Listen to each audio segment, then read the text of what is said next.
College with ADHD, it's not just about staying on top of classes. It's about managing everything that comes with your life on your own. That's why we created our college coaching program to give students the tools and strategies that actually work for the ADHD brain. All right, Nikki, what does that support look like? It starts with our roadmap planning package, 2 powerful strategy sessions before the semester starts. We'll set up a personalized calendar, break down long-term projects, and design systems that match how you naturally work. It's perfect if you like to run with a plan once it's built. Okay, but what if you need more ongoing support? That is our weekly coaching package. It's weekly one-on-one sessions throughout the semester where we help students stay on track, work through roadblocks, and build confidence week by week. It's accountability without the pressure. So if you or someone you love is heading to college with ADHD, come check out our coaching options at takecontroladhd.com/college. Let's set you up for success from day one. Hey friends, as our summer break rolls on, we're revisiting this gem of an episode with Jesse Mecham, founder of You Need a Budget, YNAB. This one's all about ditching shame, defanging your fear of budgeting, and building a framework that actually supports how ADHD brains relate to money. Whether you've never budgeted, give up on budgeting, or are in deep spreadsheet regret, Jesse's method and mindset offer a refreshing, judgment-free way to think about spending. The tools are helpful, but the rules are where the magic lives. I hope it inspires a fresh look at your finances, and we would love to hear your thoughts in the Discord while we're on a break. Now, on with the show.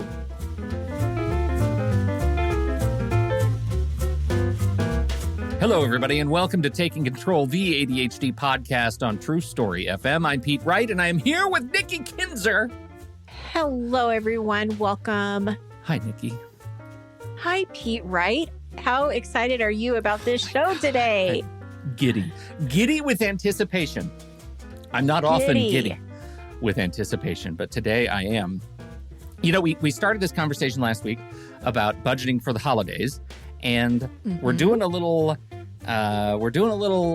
pair of episodes around money this fine holiday season. And this week, we're talking to Jesse Mecham. Jesse is the founder, originator, first CEO of You Need a Budget, YNAB.com, which is a tool that has completely changed the metaphor that I live with money. And it is extraordinary. We talk about how it came to be, the methodology behind it. And I know we are going to talk a lot about YNAB as a tool, but I hope that when you're listening to this, even if you don't use YNAB, which you don't have to do, that you hear the methodology behind it. Listen for those rules that he talks about, because I think it can change the way you relate to money too. If you're struggling with it at all, if you find that you could use a little bit of better practice around living with your money, it's huge. So that's good news. Yes, indeed. Great news. Before we dig into our conversation with Jesse, head over to takecontroladhd.com. You can get to know us a little bit better. You can listen to the show right there on the website or subscribe to our mailing list, and we will send you an email each time a new episode is released. You can connect with us on Facebook, Instagram, or Pinterest at Take Control ADHD. But if you really want to jump in and chat with us, head over to our Discord community. Just visit takecontroladhd.com/Discord, and you'll be whisked over to the general invitation and log in. If you are looking for something a little bit more, particularly if this show has ever touched you or helped you understand your relationship with ADHD in a new way, we invite you to support the show directly through Patreon. Patreon is listener-supported podcasting. With a few dollars each month, you can help guarantee that we continue to grow the show and add new features and invest more heavily in our community. We have a bunch of different tiers, and with each tier, you get more stuff. As we record this, for example, one of the benefits is joining us for ADHD Happy Hour, which happens the day we're recording this tonight, which is where we all hang out together in our Discord channel, and we talk about stuff that isn't necessarily always painful. We just have fun and happy and catch up, and it's really, really great. It's one of my favorite things about this community. Learn more about that at patreon.com/theADHDpodcast. Patreon.com/theADHDpodcast. Okay, Nikki, do we have news? We do. Yay. Okay, so GPS. guided planning sessions. The monthly membership is open. Enrollment is open. It will be open until January 2nd. There is so much to this membership that I can't even tell you all about it right now in this podcast. You have to go visit the website because there's so many good things about it. And I'm really proud of it. And it's been a wonderful journey that I've taken with all of these current and past GPS members. And I want to take this journey with you guys too. So check out GPS on our TakeControlADHD.com website. You're going to see the different stages, all of the different benefits, everything that is beautiful around planning and why it can be a beautiful thing for you. It doesn't have to be an awful thing. So go check it out. And if you have questions, let us know. If you happen to be listening to this after January 2nd, still go to the website, still go check it out and put yourself on the wait list so that you will know when it opens up again in a few months. You can go straight to it at takecontroladhd.com/GPS. Just there /GPS. Take you right there, and enrollment open now. Okay. Shall we get Jesse? Want to get Jesse? Let's get Jesse. Jesse!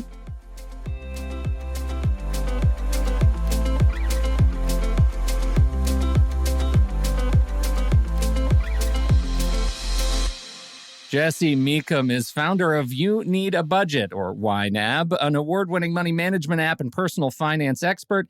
Jesse hosts the You Need a Budget podcast, the Beginning Balance podcast, and is the Wall Street Journal best-selling author of the book of the name You Need a Budget. The smart money mama herself, Chelsea Brennan, introduced us to YNAB back in 2020, and the tool quickly landed at the top of our list of favorite life-changing services. So, Jesse is here, not only as a budgeting guy we think you'd like to meet, but because we are legit fans. Jesse, welcome to the ADHD podcast. Thank you very much. I'm glad to be here. Very excited to be here. Jesse, you started podcasting just a little bit after we did. And I should just tell you, I've listened to every episode. You sometimes podcast me to sleep. But as I've listened to every one of your episodes, I'm just curious, have you listened to every one of ours? Is this a reciprocal thing yet? I'll get started. Okay. I'll start right away. Right. Yeah. That was Great perfect. answer. That was perfect. The bar has been set, and now we're ready to go. Can we just give us I know you've told this story many, many times, but for those who have never met you or heard you or listened to your podcast yet, just give us the brief, the summary of how you ended up here by way of budgeting. What a weird path. Yeah. So the brief of it is I met a girl and we quickly fell in love, decided to get married. I think I had just turned 22 when we got married, and we were still in school, and I had always been kind of money minded, like, oh, this stuff seems useful as a kid. And so when we were engaged, I had this idea of like, we're going to need to really watch our money. We don't make a lot. I think we were making $10 an hour at, places. And it wasn't, and Julie majored in social work. And so her job prospects after she graduated in a year were going to be like $13 an hour. Yeah, right. And I still had 3 years of school left to get an accounting degree. So that was the big plan, but I knew we needed to watch our money closely. And so I built at the time, a spreadsheet just for me and Julie. I had no concept of like, oh, other people will want this. This was before phones that could do anything except have you call people, and the spreadsheet did the job. So we used it, and I kind of would tweak as we used it and kind of fell on our faces. I made it work in a way that I thought just worked. And that, for the whole year that we kind of used that first iteration, gave us a good bit of savings, but still not enough for Julie to be able to step out of the workforce once our first baby was coming, and for us to be able to ride that savings through until I graduated. And so that was then this pinch of, we need money. How do we get money? Was, well, maybe we could sell this terribly useful spreadsheet to people, and they would find some utility there as well. So that there was not some grand business plan. There wasn't like, I'm an entrepreneur, nothing like that. It was just, oh, this might be useful. And so here we are now, almost 20 years later. Yeah, right. And it did not take off. Right. Nikki. It has been the longest grind. Okay. And it was very, Wow, it took just I mean, just loads of effort year after year after year, but it was fun the whole time. So that part, I guess, in a sense, took off for me. I realized like, oh, I like this. I like seeing what it's doing for people. I like talking about it. I seem to not get tired talking about it. I probably talk about it too much. And everything is a metaphor about money management in my mind. And so I just thought, okay, I think I found my spot. So I lasted in accounting for 10 months, got my CPA, and now I'm recovering ever since from that. And it really is, it's just a passion of mine that it's merged teaching people with seeing their lives positively affected. And I just count myself so lucky that this gets to be my job. So I know you have a podcast, you have this book, you have this great platform that we love. Do you have, I mean, you have to have people around you. So do you have like a YNAB corporate Is office? it just you and YouTube Hannah? How does that work as a business? Hannah is an AI, actually. So it is me and Hannah, and then about 195 other people. Fantastic. So but there's no corporate headquarters, to your point. Sometimes I wish there were. I wish You're all like virtual. During the pandemic, I was glad we didn't do that. Sure. But then there are a lot of times where I'm like, oh man, I really wish we could just hang out a little more. It's the first time where I felt like my coworkers, like I want to see them more than we get to see each other. Yeah. But we've made it all work remotely, and so far so good. Yeah, great. Oh, so you just to set the ADHD stage. What is your relationship with ADHD? I was saying to you, Pete, before the show, maybe it's more than I thought it is. I don't have any official relationship. I've just been told over the years, I'll have someone write a passionate email to me. And I will say, mostly it's at odd hours. And they will send me this email that's like, hey, all this stuff. And it's moving to read, because they'll tell me, I suffer from ADHD. This has never worked. And I am still, and I'll admit here, I'm still ignorant to like the nuances of why YNAB works so well for people that have ADHD. And I did admit to you, perhaps I have a little bit of it. And that's why I found it worked for me in early on. And still to this day, I can't, I've tried getting rid of it. I've tried not doing it to see what would happen. You know, I've run experiments like that, and I lose a little bit of my soul. So I got to keep doing it. I think one of the letters that you probably have received signed, Pete, right? Well, I actually, it's probably all like my handwriting, but signed probably 50 different names. When I discovered I'm a Quicken like refugee survivor. And I tried for many, many years because I thought I was supposed to. I was supposed to have, be ledger focused. And that turns out was disastrous to me. So when Chelsea introduced us to YNAB, I'll just tell you, my hyper focus kicked in, and I was so absorbed with making the changes that YNAB was asking me to make, to stop thinking in terms of accounts. Our credit union allows us to set up free accounts, like individual savings accounts for any goal we ever wanted to set. And I would go in there and they would see me coming because I was the guy with 50 savings accounts. And it was a disaster. So YNAB was a real revelation to me in the way I think about money. Before we talk about some of those foundational elements, you did a podcast a couple of days ago or a couple of weeks ago, it was 2 or 3 weeks ago, on the tenses of money. And I think this was a response to one of those listener letters, but it really hit home for me. So to get us started, can you just reflect on what the tenses of money are as you reflected in that podcast? And we'll start talking about fear of budgets. Yeah. And I'll stumble a little bit because it's kind of a new way of thinking about it. Yeah. Like I said, everything is kind of a money metaphor for me. And I was just, I'll say this, we attach a lot of emotion to money. That's like the most obvious statement in the world.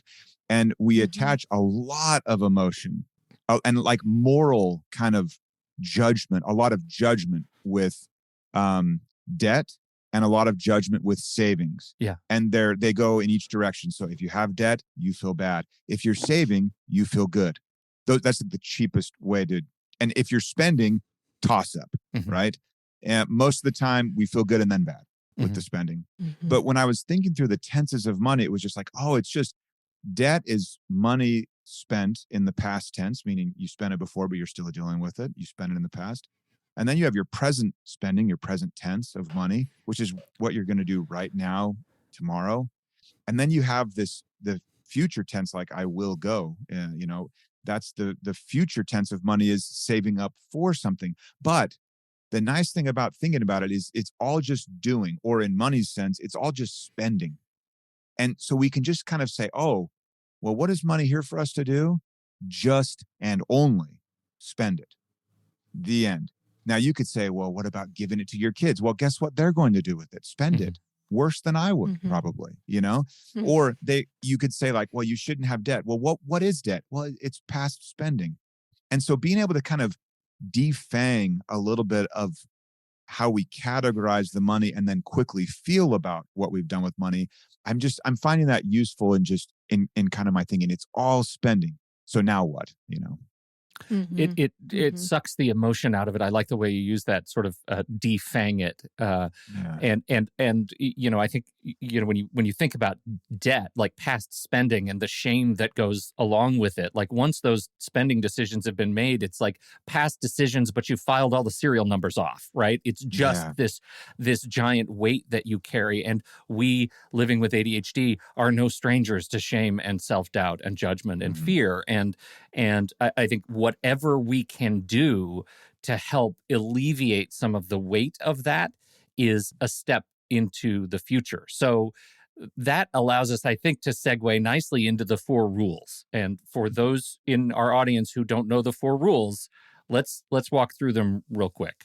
Number 1. So one thing I'll say is I'm going to be a bad salesperson right here for just a moment, but I want to tell everyone that the rules are so much more important than the software. So our business makes money from the software, and we teach for free. The rules work, period. So if you said, I like the rules, but I like this, or I want to build my own spreadsheet, or I want to do pencil and paper or whatever, then do that. One more caveat is if something is already working for you, okay, don't change it. And by already working, meaning you don't feel guilty when you spend money. If you're sharing finances with your partner, you're on the same page. You don't have fights about money, but you have really good, meaningful conversations about money. That's a plus. And if you are hitting your financial goals that you've set. So if you're doing those things, then do not rock the boat. So that's my caveat. Our first rule is really, you say it's the most important rule, and we call it giving every dollar a job. And all we're trying to do is exactly what you were doing, Pete, with the savings accounts. We're just trying to say, I have this pile of money in our checking account, and we try and derive information from that. Like, can I afford this? Should I buy this? Could I buy this? How will I feel when I buy all this? Or your spouse, like, hey, I just bought this, or whatever.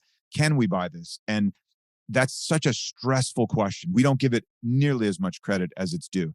It is a stressful question to constantly, daily, regularly ask yourself, can I afford X? Whether it's a coffee or $500 leather boots, right? It's all the same. It's like, can I afford this? Stress. So when you're just looking at a pile of money in your checking account and you're trying to divine from that, can you afford that? There's no way you're going to know. So what we do is we divvy up that pile of money, and we're asking ourselves just one question over and over again. We're saying, when you have money, what should this money do before new money comes in? That's the whole secret. And so then you can start to take that pile and kind of divvy it up. And you can be like, this is for the boots, and I'm excited about the boots. This is for coffee, and I'm excited about coffee. And this is for property taxes. Less excited, but I'm glad that I'm being responsible, right?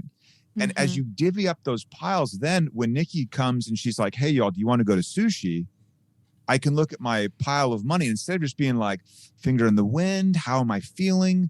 It's just like, well, do I have restaurant money? No, I don't. Okay. I'm getting to the 3rd rule. Could I pull money from the boots, defer my boot purchase for a couple weeks, go to sushi with Nikki? Yes, I could. I think that's worth it. And so you make a little adjustment, but I'm still looking at information that's actually telling me the answer of, can I afford this? And so that first rule is paramount. It's kind of the core. Everything else is built on top of that. I'll kind of pause there. And I just have to say, as a selling point for YNAB, is it you make it so easy to see that. Yeah. And you make it so easy to do the I'm going to take it from the boots into the sushi area. Like it's so easy to do. So one thing we have going for us is the software is built, it serves the method. So people are like, absolutely. Why can't I track my investments or do this or do that? It's like, because that's not what we're doing. We're getting the spending to where you love it. Well, and so I like the way you frame it and the way the software feeds the method. One of the things we were talking about last week in our show on budgeting, getting ready for the holidays, which we'll follow up on here, is just the history and sort of the legacy of envelope budgeting, right? Just that is rule number one. Like, give every dollar a job is like, first we're going to eat. Like, we're going to put our cash that we need in our cash envelope for food. And when that money is gone, that money is gone. And so that leads us to rule number 2. Yeah, and Christmas and the holiday spending is a good example of this.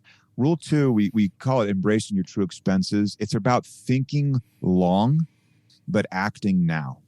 So you want to think about larger, less frequent expenses that will be coming up. And then you just take those amounts and you break them up into manageable monthly amounts. So Christmas is not a good example right now because we are weeks away. Right. But imagine it's January 4th and we're kind of all out of the coma. We could say, okay, Christmas, the holidays, they're in 12 months. And I want to spend $1,200. And I mean all holiday spending. Gifts you're forced to give, gifts you don't want to give, gifts you do want to give, anything you've got going on, more travel, whatever it is. You would say, I want to spend $1,200. And then you just now have a Christmas holiday monthly bill that is $100 per month, $1,200. You got 12 months to save for it. And now, this is the cool thing, going back to rule 1, I've got $100 sitting in my Christmas fund. I've got the no money in sushi. I've got the money in the boots. And then Nikki comes and asks, do you want to go to sushi? And now I'm like, oh, Christmas is in 12 months. I could take from there and catch up. Or I could now, I'm doing this weird thing that we don't ever do where we're weighing something far in the future and something right now, and we're giving them equal weight. And that's where we start to make really good decisions. And not like, you don't need a financial advisor to do this. You just have to ask yourself, what do you want? And then you have to have good information that's telling you what the present state of things is. And with that being the case, you can now sit there and say, I've got this thing in the future and I've got this thing now, and weigh them both together and make the decision. And there's no shame. There's no should you, shouldn't you. It's just, you have good information, ask yourself what you want, and then you make that call. Now, rule 2, looking ahead to those larger expenses, it's vacations, it's Christmas, it's also bills, life insurance, summer camps, swimming, college. I would almost, well, it depends on how far away college is. College, you could almost start to put like investments, like I've got this newborn, investment stuff, or you could be like, college is 3 years away. Yeah, we got to start. We need to accelerate. Get on that. Yeah. Or convince them. The way that I used it is when my son was starting his freshman year at University of Oregon, I had a special area in YNAB that I wanted to have so much money saved by September 1st, just to have the money, like the cash, I wanted to have the cash, and it did the math for me. So I didn't have to figure out how much I needed to put per month, to get to that number. And it was really helpful to see, because I think it's really easy to say, oh, by September 1st, we'll have $5,000 saved. So it will be, just cash if we need it.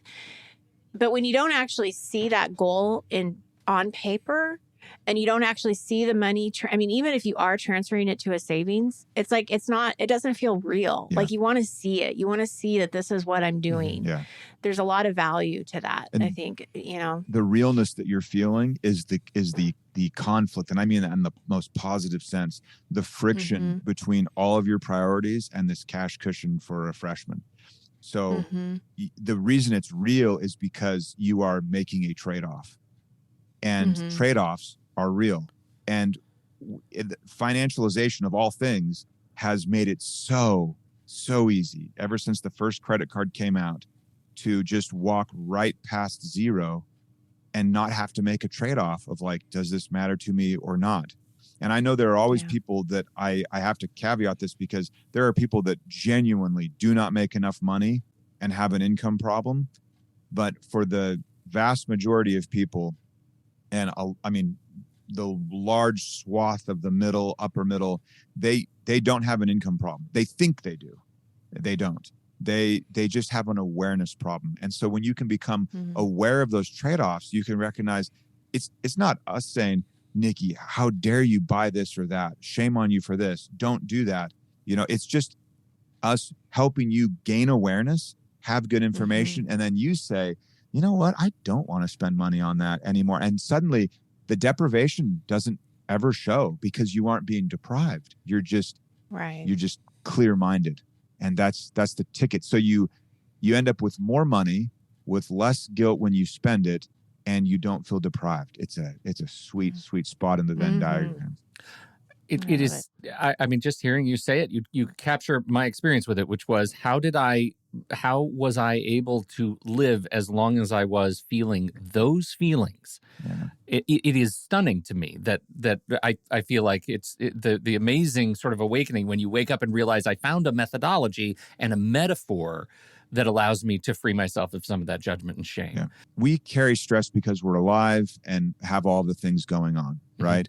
But this money stress that we carry, it is unnecessary. And it's a tragedy to think how much that stress permeates into every other part of our lives. So it is terribly gratifying to have you say that, Pete, where you realize I don't have to, you can have all the other stresses. You get sick, someone's sick, you lose a loved one, all those things that belong in this life that we enjoy. But this one, we don't need to carry. This one we can shed and never pick up again. So much of what you were talking about in terms of making choices, making those sort of predictive choices with the sushi and the boots and everything, that's rule number 3, roll with the punches, just to put words to it. But it allows me to sort of skip through it and talk about number 4, which I think is was a very challenging thing to wrap my head around early on. And that is aging your money. What does that mean? And why do we care about it? I'll be honest. Like, I think we might want to rename the rule, because there's too many jumps to get someone to understand it for us. But the idea is that as soon as you earn $1 and it's in your pocket, it begins to age. It gets older and older. The longer it sits in your pocket, the older it gets. And so if I earn $1 Friday and I spend it Saturday, I spent $1 that's a day old. And this is a metric that I made up. It came originally from how they account for inventory in business, which is the most boring thing to talk about. So that's the last thing I'll say about it, but it came from that. Okay. So the idea is that you can just let that money sit.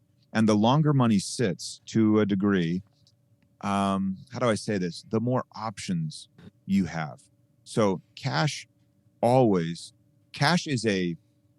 is an option on a future decision. So when you're holding cash, you're holding a decision not yet made. And that's critical. So that's why it's valuable. So be able to hold unmade decisions is very, very useful. In finance, they have a whole category of finance options trading and a whole way of valuing options. And the whole thing is, the longer you have to exercise that option, the more valuable it is. And so what we're trying to do is flip all of it on its head, where we're told, spend money now. If you don't spend it now, you'll run out of it for some other reason. So go ahead and spend it now. We're trying to just say, hey, let money sit. Just let it sit. Give yourself breathing room to have time to make good decisions. This whole framework is just a decision-making framework. So we've talked about the power of trade-offs. We've talked about being future-oriented, what helps decision-making. We've talked about rule 3, rolling with the punches, which is just code for being flexible with yourself. And now this final rule is saying, in order to make the best decision, you need to have time on your side. And so when you can sit and say, this $1 that I spent today on sushi, I earned that 45 days ago. It's been just sitting in my system doing nothing for 45 days. It wasn't doing nothing. It was giving you tremendous peace of mind. And it was giving you that optionality that is so critical. So when my teenage son slides into a pole in a parking lot because of some snow that he decided it would be fun to drive through instead of go around, hypothetical probably, or maybe not. Don't know anything about it. Yeah. Then you can sit there and say, well, what are we going to do with this car? How are we going to do this? You aren't feeling like this has got to happen right now. And that just helps you make better decisions. So that rule 4 of aging your money, letting it sit, it's about you stepping back from that financial edge. That's a de-stressor right there. Yeah. And then improving your decision making. As just a way, in order for us, my wife and I, to kind of wrap our heads around it, we were able to, we sort of allowed ourselves to let go of the metric, like, do you have 6 months of savings, in the emergency fund, right? And we were constantly struggling with having this amount of money that we couldn't quite figure out for 6 months of an emergency fund. We let go of that completely. We no longer have an emergency fund account. What we have is all of our expenses in YNAB, and when one is full for a current month, we move forward and start filling the next month. And in the YNAB interface, there's a little metric up in the corner. It says, what is the age of your money? And ours is right now, for the first time in our lives, it's 147 days because we're funding future months of actual expenses rather than this just arbitrary 6-month number that we have no emotional connection to, right? That was the value for us of that particular scorecard, score sheet of age of money. And it makes it makes sense hearing you talk about it, but for us, the practical application of filling categories ahead of time is stunning. Yeah. It also, to be quite frank, it makes the management of the whole system a little easier. Sure. When money comes in and you can just let it sit, and then once a week, once a month, you actually are funding all of your categories and kind of doing that at one time. When you first get started, and frankly, my guess is if you suffer from ADHD, more frequent would be better, kind of staying on top of it instead of having it loom. But anyone would be better served that way. So when you first start, you want to be in it regularly, daily, and kind of exercising those muscles that have lied dormant for a long time and getting used to that. But the idea of just funding it in the future, throwing it to the future, it's so powerful. And then as Nikki said, it makes it real because it's not just some Grobe emergency fund that's like for an emergency. Well, what's an emergency? When we got the car that got some, maybe totaled, was that an emergency? Well, no, it's actually not. When the HVAC went out and I had money set aside for a home maintenance, is that an emergency? No. Car tires, YNABers tend to not have emergencies anymore because they're ready, which is a funny thing. We only really call it an emergency when we were caught not ready for it. You come out and there's a rainstorm, you don't have a rain jacket. You're like, oh my gosh, what an emergency. The guy next to you with the rain jacket is kind of like, what are you talking about? I had the weather report already. So in that way, you'll find as you work the system, emergencies decline, and you've given jobs to those specific savings that make it more real and frankly, more satisfying to be able to say, this is for new tires and this is for new HVAC and the roof's going to go in 10 years. So we're going to throw a little bit at the roof.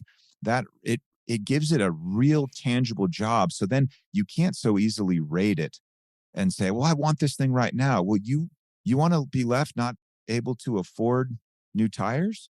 And most people don't make that decision. You have the word budget in the title. What do you say to people who hear the word budget and react, shall I say, negatively? I agree with them. Yeah, I agree. We literally, I've thought about just rebranding and just saying we're YNAB. What does YNAB stand for? Nothing. Don't even worry about it. Can we tell you about these 4 rules? Yeah. That kind of a thing. Right. When people hear the word budget, they think restriction. And I'll tell you, I spend money the least restricted of anyone I know. And it's not because we have gobs and gobs of it. It's just when I want something, I know the money's there for it and everything else is covered. It is a joy to buy something for the wood shop and know that everything else is taken care of. It adds the fun back into spending. Spending money needs to and should be fun. You spend all this time and effort converting your life's energy into this dollar. And then when you want to use your life's energy for something that you would enjoy, it's just like, I shouldn't have, or I can't, what a shame. So if a budget to you means restrictive and you can't spend, then you're right. You don't need a budget. But what you do need is a framework for decision making that will allow you to fall in love with spending your money, and maybe even fall in love with how your spouse spends money. Mm-hmm. Mm-hmm. One more practical question about how you think about and evolved this particular function, because I know we have people in our community, and as a recovering, person with this challenge, how you think about credit cards and living with credit cards and using credit cards and keeping credit cards paid off is a particularly revolutionary thing for me. Yeah. How'd you get there? Well, one is the easiest way to stay out of credit card trouble at first is just to get rid of them. Yeah. And forget everything about like, oh, my credit score, this or that. Your credit score is probably not that great, to be honest. So maybe a little pause would do well. So the quick and dirty way is just like, get rid of the credit card. I personally, I ranted about this on the podcast just recently. I'm not a huge fan of credit cards because the only player in there that seems to be winning no matter what happens is the bank. And so I'm always like, and I'm fine that every business is trying to make profit. Believe me, I'm all for that. Mm-hmm. But like, I just wish that they wouldn't make profit all the time, no matter what, regardless of what happens to everyone else. Yeah. And credit cards do that for them. So we have to be aware of just how bad banks want us to use them, and just know that, okay, this person really wants me to use them. So that being said, stop using them if you have a problem with them. Don't make them accessible. Remove them from your autofill in your browser. Like, get rid of them. YNAB, however, is agnostic in the sense that we really don't care if you're spending cash that you have on, your debit card, or if you're spending a credit card. We figured out a way to make it seem like and behave the same as if you were spending cash all the time. YNAB is essentially a cash accounting system for your decisions to be made. And when you make a credit card swipe at a grocery store, no cash has left your system. The bank sent the credit card or the cash to the grocer, and you just stood there swiping. You're on the hook for it, but no cash changed hands involving you. What we do is we say, okay, Jesse set aside $100 of cash in his grocery category, but he used a credit card. We're going to take that $100 from his grocery category as if it were cash, and we're going to move it over to his credit card payment category. So in my mind, as I'm making decisions and looking on my phone and seeing in groceries, I see I have zero money left. But my credit card payment category, the cash I'll use to make the credit card payment, now has $100 in it. And so we're doing this little sleight of hand. The software is doing it all, but if you just stick to, I'm going to make decisions based on what cash is in my categories, you'll be fine. And so we kind of do it sneaky. Yeah. But it works. Again, if you got a real problem and you need, like, you're like, Jesse, I have a Band-Aid. Like, I'm a drunk with a drink. I would say, don't go near the bars, throw away the drinks. Like, we got to do that. But once you've figured out and you got the behavioral things shifted, which I know people can do, then if you want to use a credit card for perks or work reimbursements, things like that, it works. It works very, very well. That's the thing, is that it is so sneaky. It's such a weird little shell game that I feel like I don't lose this shell game ever because I've budgeted. It is such an amazing surprise every time I go in at the end of the month to make a credit card payment, and there's like thousands of dollars in that cash that's just ready to send. It's extraordinary, and so I think understanding that model, even if I didn't understand anything about the rest of the budget, when you talk about how the rules apply to, whether you're using YNAB or not, that was a central thing that got me out of thinking weirdly about credit cards, thinking in terms of, I'm the loser in this game.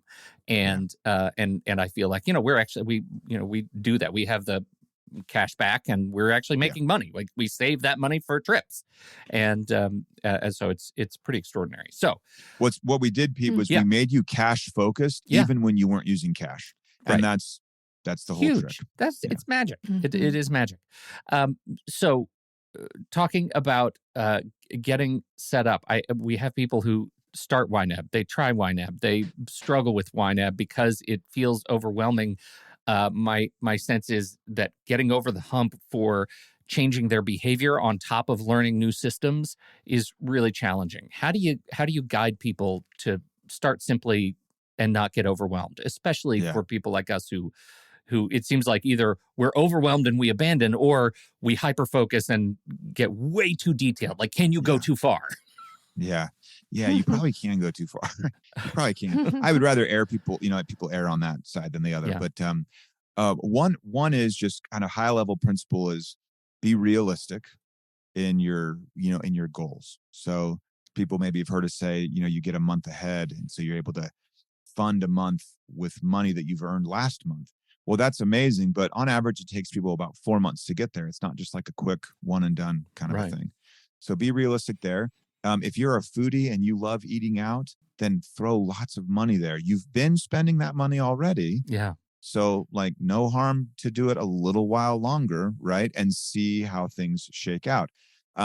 Just kind of track for a while and don't worry too much about the allocation of money, just to get used to, like, you're at the grocery store, you swipe, you pull out your phone, you record the transaction, just that little bit of awareness.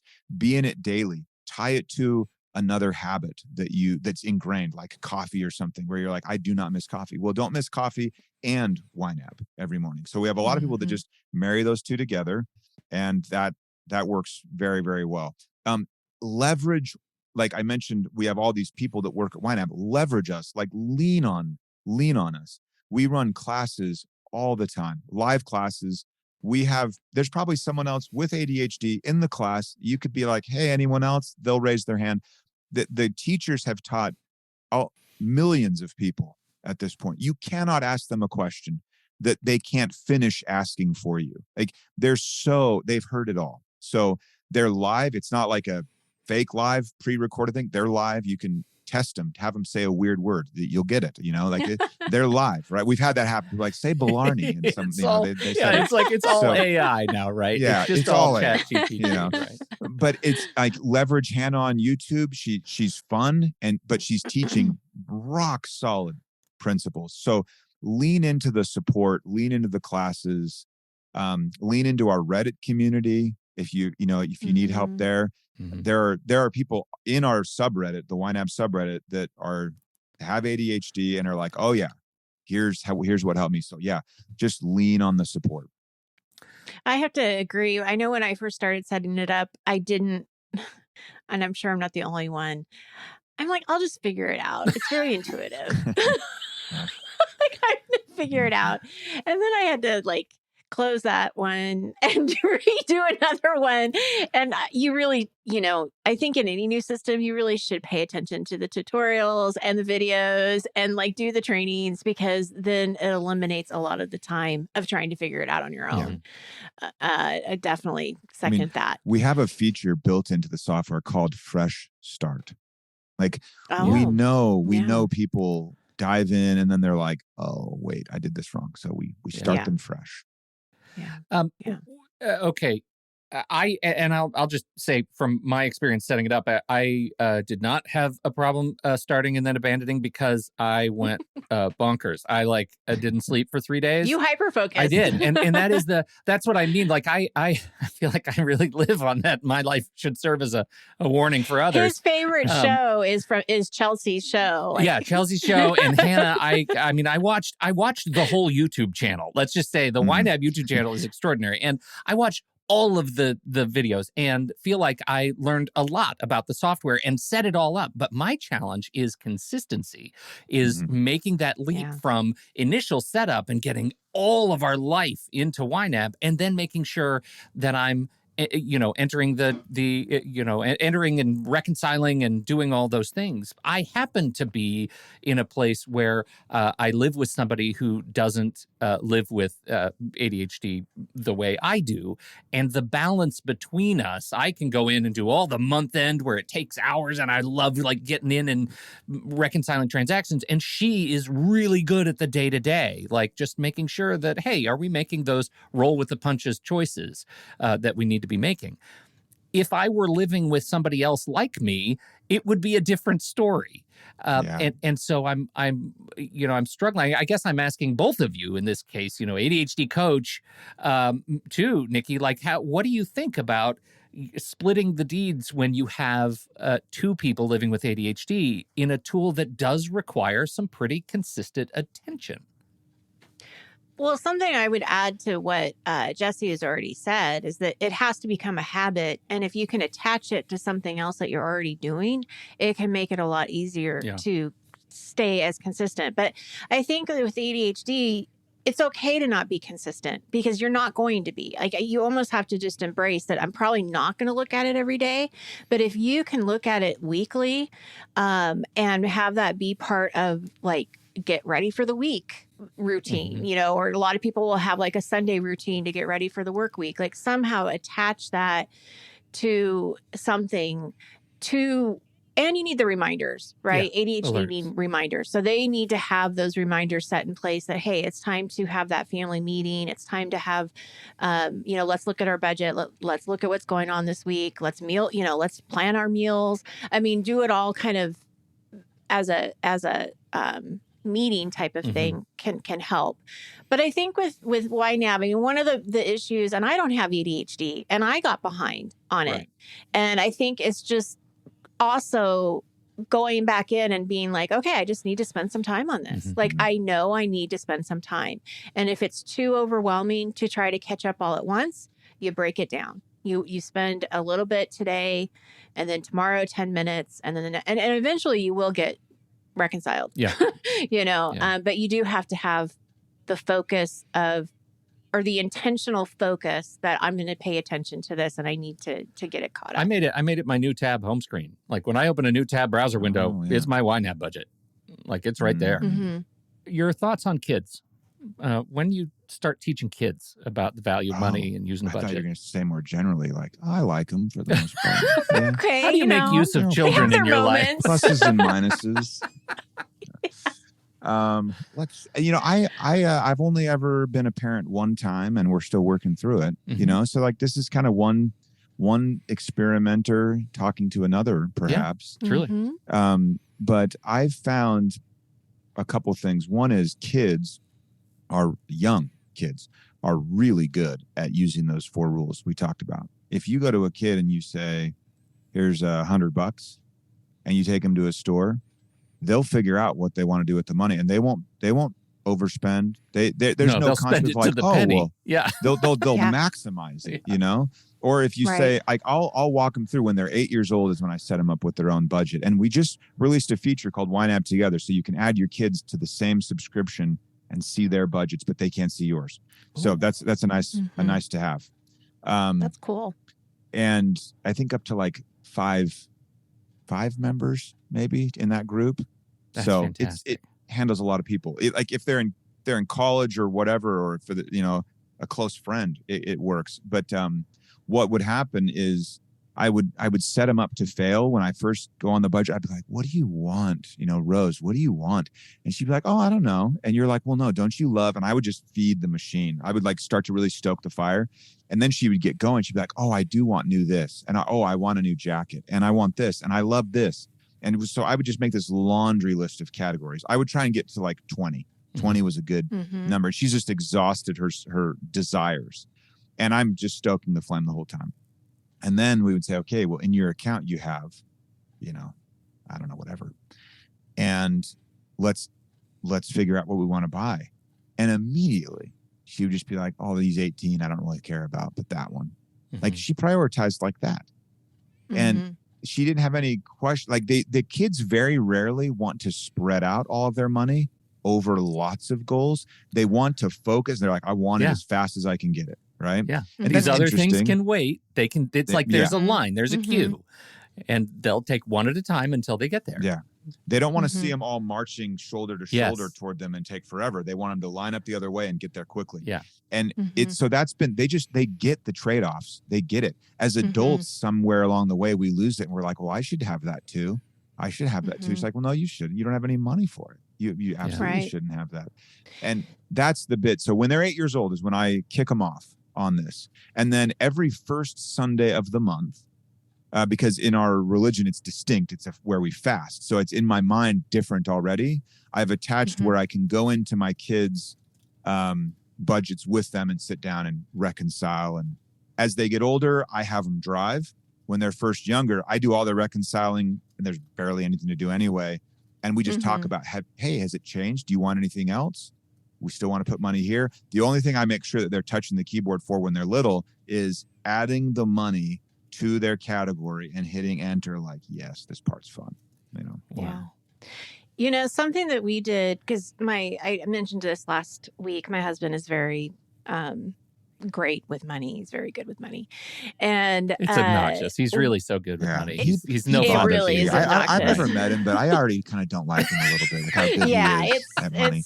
We've had some pretty heated arguments, but you know, that's what it is to be married over 20 years, right? Yeah. Yeah. But one of the things that we did with our kids when they were very young, started when they were very young, as soon as they wanted stuff, I would take them to the grocery store and they would ask for something. And I would say, you know what? I understand you want that, but I don't have it in our budget. We only have so much money for groceries. And that's what we have to pay our money for is our groceries. We just don't have the money for that.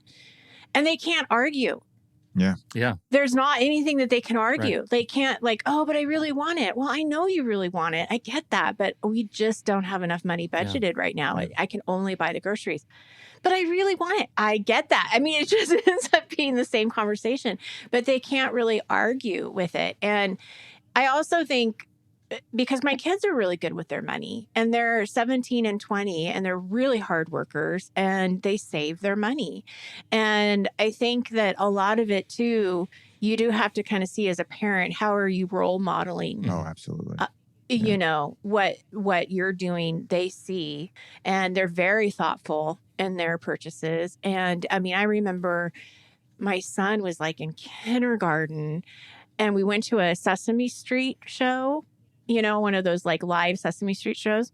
And I'm like, hey, Jaden, what do you want? Like, you can have anything you want. Like a little, you know, do you want a t-shirt? No, I don't need a t-shirt. I have one. Oh, love that. Love that. Yeah. And I'm like, okay, Kinzer blood. right. You are such That's a right. Kinzer. Like some of it is so inherited, I think, too. But, you know, he ended up getting some like little toy. But it really is interesting to kind of watch them, too, to see what's important and what's not. And like you said, Jesse, I think that they are much more capable of prioritizing than we maybe give them credit for. I think they unlearn good money habits. For sure. Mm-hmm. Yeah. This is fascinating, Jesse. I'm telling you, super grateful for you for your time. Oh, thanks. Certainly. For Thank the you tool. so much. You're not. You stepped down from running the place, right? You're just teaching. Is that what was behind that? Just wanting to not have to worry about the day-to-day management and kind of like the org structure and all those things. So Todd is the CEO. He's been at YNAB for a decade. Time, right? And he's been through all different parts of the organization. And so he's well equipped and he's far better at that management stuff than I was. But I still get to have my hand in all kinds of things as far as just the product and where I want to, though. It's fun. Like I get to kind of cherry pick and then I get to do these podcasts and it's perfect for me. It like lets me kind of move from project to project. I don't have to belabor one thing terribly long. And I get to kind of satisfy that need of context switching more regularly. So I've loved it. It'll be almost 2 years in the next couple months, and he's doing a fantastic job. Well, good. It's amazing that an idea from a spreadsheet that you and your wife had has changed so many people's lives. And just thank you for bringing that out to the world. It's not an easy thing to do, right? Like to say, hey, look, this is what I have. And you built this wonderful tool. Well, I was in my 20s, so I was super egotistical. It was easy. Solving the world's problems. I know how awesome this totally is. approachable at that point. Yeah. That's right. Well, That's we sure appreciate it. Thank you. Awesome. We've got a 34-day. The standard free trial is 34 days. At YNAB.com, and you should absolutely check that out. We've got links to the show in the show notes to everything. But what is the most important thing for you that you want to pitch right now today? Oh gosh, well you just did it. Yeah, just give it a shot. Yeah. Be patient and gracious with yourself, and lean on us. Write in, live chat with us, go to classes. It's like you said, Pete, once you realize that you can get rid of that unnecessary stress and just worry about all the other stress, it's a good thing. So yeah, just go give it a whirl. And maybe don't tie it to like the New Year's resolution situation. Maybe you recognize that this is like a long haul. This is not a one and done, I'm going to go crazy for 2 weeks in the gym situation. Let's adopt a long haul approach on this. For sure. Thank you, everybody, for downloading and listening to the show. We sure appreciate your time and attention. On behalf of Jesse Mecham and Nikki Kinzer, I'm Pete Wright. We'll catch you next week right here on Taking Control, the ADHD podcast.